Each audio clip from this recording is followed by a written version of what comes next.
Prajurit Badai Rusia mengklaim sukses menyerbu dan merebut Parit Tentara Ukraina di Antonovka. Rekamannya beredar di Telegram pada Rabu 23 Oktober 2024. Dalam keterangan unggahan disebutkan prajurit detasemen Badai dari resimen ke-33 Rusia mengambil posisi di desa Antonovka di arah Kurakhovsky dan kemudian menangkis serangan balik Ukraina. Sejumlah pasukan tampak memasuki Parit dan meluncurkan tembakan. Tentara di dalam Parit yang sempat melakukan perlawanan berakhir ditangkap.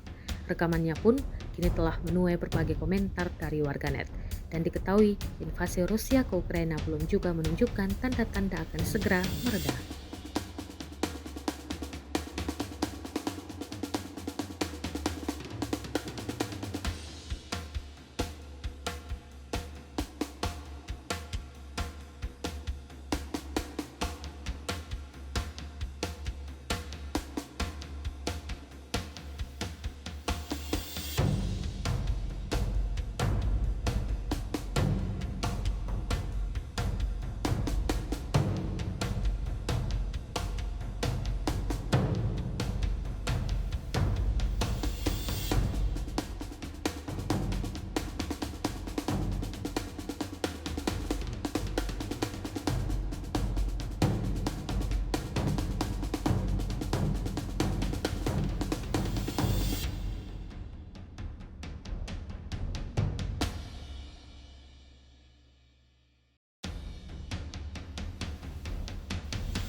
Download Tribun X sekarang.